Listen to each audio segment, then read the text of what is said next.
Have you ever felt like life has simply stopped, like you're standing still while the world keeps spinning? Nothing seems particularly wrong, but nothing seems right either. You're not moving forward, you're just there, existing. If this resonates with you, then stay with me, because today's story might be exactly what you need to hear. Once upon a time, in a vast, prosperous kingdom, there lived a king who was admired for his wisdom and fairness. This king had seen countless seasons come and go. He had fought wars, built alliances, brought wealth to his land. But one day, driven by curiosity and a longing to see more of the world, he decided to visit a neighboring country, a kingdom known for its rich culture and kind-hearted people.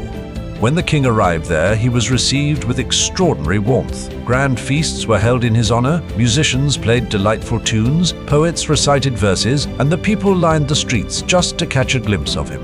Amid all these celebrations, the visiting king formed a deep friendship with the ruler of that land. Finally, when it was time to return home, the host king decided to give his new friend a special gift, a pair of rare, beautifully feathered parrots. "May these parrots bring joy and good fortune to your palace," he said. The king accepted the gift with great gratitude and returned to his own kingdom. Upon arrival, he instructed his royal gardeners to prepare a special enclosure in his palace garden, where the parrots could live among lush trees and colorful flowers. It was a paradise for any bird. Soon, the king appointed the best trainers to teach these parrots to fly freely, to explore the skies over his majestic palace. Day after day, the trainers worked with patience and care. They guided the parrots out of the cage, coaxed them with sweet fruits, encouraged them to spread their wings and embrace the wind.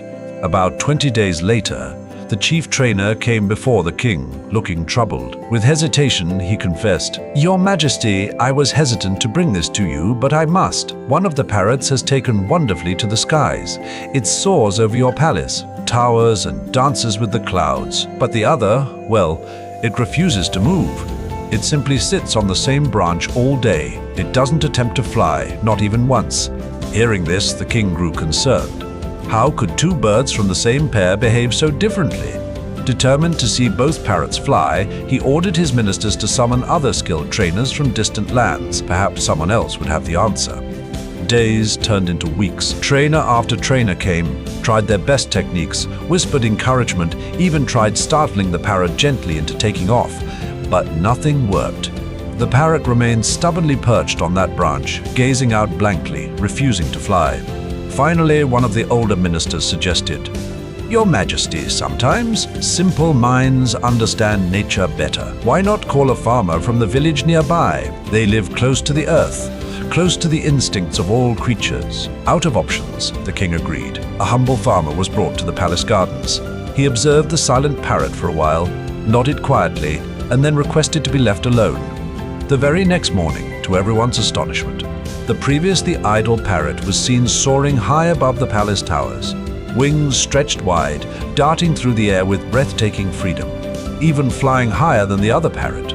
The king was overjoyed. He summoned the farmer at once and asked with eager curiosity, "Tell me, good man, what magic did you perform that none of my expert trainers could achieve?" The farmer smiled gently and said, "My king, I simply cut the branch on which the parrot was sitting." For a few moments there was silence.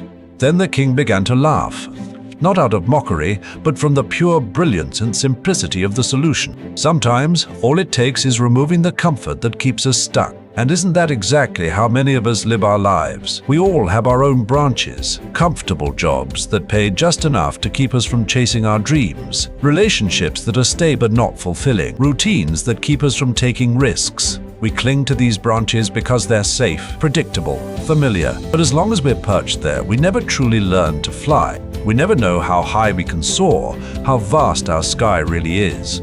Sometimes life itself cuts our branch. Maybe we lose that job. Maybe a relationship ends. Maybe we face a health scare. In those painful moments, we're forced to spread our wings. And often, to our surprise, we discover we can fly higher than we ever imagined. But here's something powerful to remember. You don't have to wait for life to cut your branch. You can take that step yourself. So, my friend, what branch are you still sitting on? What dream is waiting for you to stop clinging to comfort and start embracing possibility? Remember, you were born with wings. All you have to do is trust them. If you found this story meaningful, share it with someone who might still be sitting on their own branch. This is Motivated Soul, and if you're listening to something good, you're exactly where you need to be. Don't forget to tune in every week for another story that moves your heart and fuels your spirit. Until next time, stay motivated, stay kind.